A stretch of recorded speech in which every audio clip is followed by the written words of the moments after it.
So guys, ఈ వీడియోలో నాకు అంత టైం లేదు. నేను ఆల్రెడీ కోర్స్ నేర్చుకున్నాను. కోర్సులో కాల్స్ రావట్లేదు, కానీ నాకు జాబ్ కావాలి. సో ఏంటి అంటే, ఒక సినారియోలో ఒక స్టూడెంట్ ఈ విధంగా వచ్చి అడిగారు.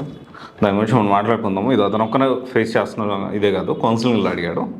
అండ్ చాలామంది స్టూడెంట్స్ ఇదే సిచ్యువేషన్ ఫేస్ చేస్తూ ఉన్నారు. అండ్ దీని గురించి ఖచ్చితంగా మనం డిస్కస్ చేసుకోవాల్సిన అవసరం ఉంది. అందుకని ఈ టాపిక్ చేస్తున్నాను. అండ్ ఇంకొక టాపిక్ వచ్చేసి, ఒక స్టూడెంట్ కౌన్సిలింగ్లో 2021 పాస్ అవుట్ క్యాండిడేట్, ఒక అమ్మాయి. అయితే నాకు అర్జెంటుగా జాబ్ కావాలి. మన టీం ఉండి కెరీర్ కౌన్సిలింగ్ ఇచ్చే కెరీర్ కౌన్సిలర్ ఉండి, జాబ్ కావాలి అంటే మీరు ఏదైనా కోర్స్ నేర్చుకోవాలి, సో ట్రైనింగ్లో ఉన్న కోర్సెస్ నేర్చుకోవాలి అని చెప్తా ఉంటే, నాకు కోర్స్ నేర్చుకోవడానికి ఇంట్రెస్ట్ లేదు. నాకు ఇమ్మీడియట్గా బ్యాక్ డోర్ జాబ్ కావాలి. మీరు ఇప్పిస్తారా? నేను ఎంత కట్టాలి? ఎక్కడ ఇప్పిస్తారు? తర్వాత వచ్చేసి ఇంకొంచెం సర్కాస్టిక్గా మనం మాట్లాడుకుంటే, నాకు తూర్పు వైపు నాకు ఆఫీస్లో చైర్ వేయించండి, ఏసీ గాలి బాగా తగలాలా, ల్యాప్టాప్ వచ్చేసి మ్యాక్బుక్ కావాలి. బుద్ధి ఉందా అసలు మీకు? నాకు అర్థం కావట్లేదు. నీకే చెప్తా ఉన్నా. నువ్వు ఈ వీడియో చూస్తే నేను చెప్తున్నా, నువ్వు బాధపడిన పర్లేదు, బట్ నీకే చెప్తా ఉన్నా. పేరు నేను మెన్షన్ చేయట్లేదు, కావాలని మెన్షన్ చేయట్లేదు. ఎందుకు మరి ఇంకా నువ్వు ఇబ్బంది పడతావు అనే పాయింట్లోనే నీ పేరు నేను మెన్షన్ చేయట్లేదమ్మా. కానీ నువ్వు అడిగే విధానం, అడిగే విధానం అంటే తప్పుగా అడిగామని కాదు, నువ్వు అడిగే క్వశ్చన్ అనేది చాలా రాంగ్. ఎంతమంది మోసపోతారు చెప్పండి? నాకు అర్జెంటుగా బ్యాక్ డోర్ కావాలి. అదేమన్నా అంగట్లో సరుకా, లేకపోతే పిప్పర్మెంటా? పోయి అర్జెంటుగా పోయి తీసుకొని ఒక 5 రూపాయలు ఇచ్చేసేసి, లేకపోతే లాలిపాప్ అనుకుంటున్నావా కొనుక్కోగానే తీసుకొని తినడానికి? లేకపోతే ఏదైనా చాక్లెట్లు బిస్కెట్లు అనుకుంటున్నారా?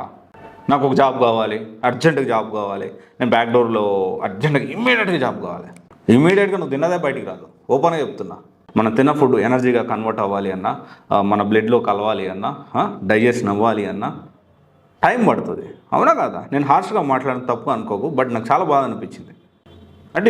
అంటే నాట్ ఓన్లీ యూ, వాళ్ళని అడిగారు కాబట్టి నాకు తెలిసింది. ఇలా చాలామంది అడుగుతున్నారు, నాకు అర్జెంటుగా జాబ్ కావాలంటే నీ దగ్గర ఏ స్కిల్ లేదు, అర్జెంటుగా ఏది వస్తుంది అనుకోండి, ఏది రాదు అర్జెంటుగా. చాలా బాధాకరమైన విషయం. నేను ఇంత హార్ష్గా మాట్లాడుతున్నా అంటే, నువ్వు ఎంత ఇబ్బంది పడతావు అనేది నేను అర్థం చేసుకొని అది నేను చెప్పడానికి ప్రయత్నం చేస్తున్నాను. ఎందుకంటే అయిపోయిన తర్వాత అంతా అయిపోయి డబ్బులు కట్టి మోసపోయిన తర్వాత, మేము డబ్బులు కట్టాము, మా డబ్బులు వెనక్కి రావట్లేదు, మళ్ళీ నేను కమెంట్ చేస్తాను, అన్న నేను ఇక్కడ డబ్బులు కట్టా, అన్న నేను అక్కడ డబ్బులు కట్టా. ఈరోజు కూడా ఒక ఇన్స్టాలో మన గ్రూప్ ఉంటుంది, దాంట్లో ఎప్పటికప్పుడు కమెంట్స్ అన్నీ కూడా నాకు పంపిస్తాను. నేను చూస్తూ ఉంటాను ఫ్రీ టైంలో ఉన్నప్పుడు. అన్న నాకు ఒకరు ఈ విధంగా డబ్బులు కట్టాను, మాదాపూర్లోనే కంపెనీ ఉంది, తర్వాత నాకు వాళ్ళు కరెక్ట్ కాదని తెలిసింది, నేను డబ్బులు అడుగుతుంటే ఏం చేసుకుంటూ చేసు, కేసు పెట్టుకో, ఏమన్నా పెట్టుకో అన్నట్లు మాట్లాడుతురన్న, ఇప్పుడు ఏం చేయాలి అని చెప్పి ఒక పక్క కమెంట్ చేస్తున్నారు. ఒక పక్క ఏమో నాకు ఇంకొంతమంది ఇంకా నాకు బ్యాక్ డోర్ కావాలి, అది కావాలి, ఇది కావాలంటే. ఆలోచించండి. నేను చెప్పేది మాటలు కొంచెం హార్ష్గా ఉన్నప్పటికీ ఆ మాటల్లోని నా బాధను మీరు అర్థం చేసుకోండి. మోసపోవద్దు. డబ్బులు ఎందుకు అనవసరంగా?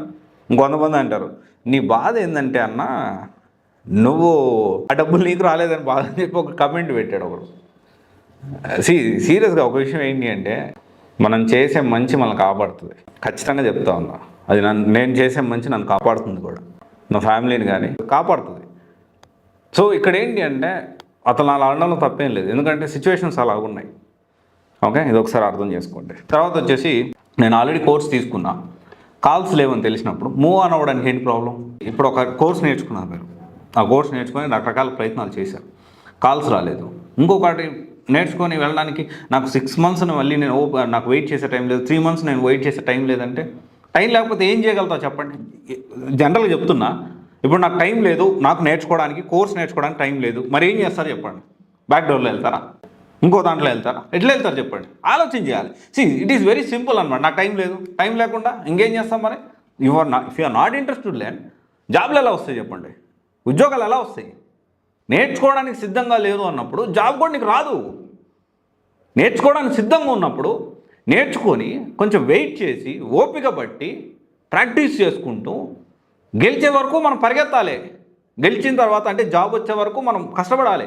జాబ్ వచ్చిన తర్వాత ప్యాకేజ్ అలా పెంచుకోవాలి, ఎలా ముందుకెళ్ళాలి. Life is all about earning money. మీకు అర్థం కావట్లేదు.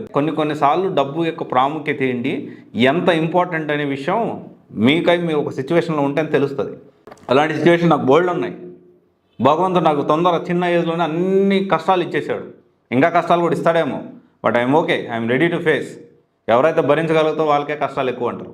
నేను భరించగలుగుతాను, దాని గురించి పక్కన పెట్టేసాను. మీరు ఆలోచించండి. అది if you are not ready to learn, job ఎలా వస్తుంది చెప్పండి? ఎలాంటి సిచ్యువేషన్ అయినా పేషెన్స్తో, ఓపికతో ఆ సిచ్యువేషన్ ముందుకి ఓవర్కమ్ చేయడానికి ప్రయత్నం చేయండి. నేను నా లైఫ్లో ఫేస్ చేసే ప్రతి ఒక్క సిచ్యువేషన్ మీకు ఎక్స్ప్లెయిన్ చేయడానికి ప్రయత్నం చేస్తున్నాను.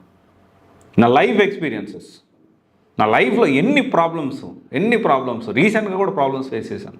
కానీ ఎప్పుడూ కూడా నేను ప్రాబ్లంకి భయపడలేదు, సమస్యకి భయపడలేదు. సమస్యని ఎలా అధిగమించాలి, ఎలా ముందుకెళ్ళాలనే దాని గురించే నేను ఆలోచించాను. సో ఐ నో నా ఆల్రెడీ ఒక కోర్స్ బాగా కష్టపడి నేర్చుకొని ఉంటారు. ఇంకెంత ట్రై చేసినా దాంట్లో కాల్స్ రావట్లేదు. అన్ని ప్రయత్నాలు, ATS రెజ్యూమ్ మార్చారు, ప్రాజెక్ట్స్ ప్లాన్ చేసుకున్నారు, పోర్ట్ఫోలియో అన్నీ ట్రై చేశారు, రాకపోతే దానికి సిమిలర్గా ఇంకేముంటాయి, సిమిలర్ కోర్సెస్ ఏంటి అనేది కూడా మనం ఆలోచించాల్సిన అవసరం ఉంది. నాకు 3 నెలలు టైం స్పెండ్ చేసే నాకు ఓపిక లేదు, నాకు 1 మంత్ స్పెండ్ చేసే ఓపిక లేదు, అట్లా మనం ఆలోచించద్దు. ఓకే, ఇదొకసారి ఆలోచించండి. అండ్ మీరు టైము పెట్టండి నేర్చుకోవడానికి, ఖచ్చితంగా సక్సెస్ అవుతారు. All the best. Thank you. This is Raj signing off.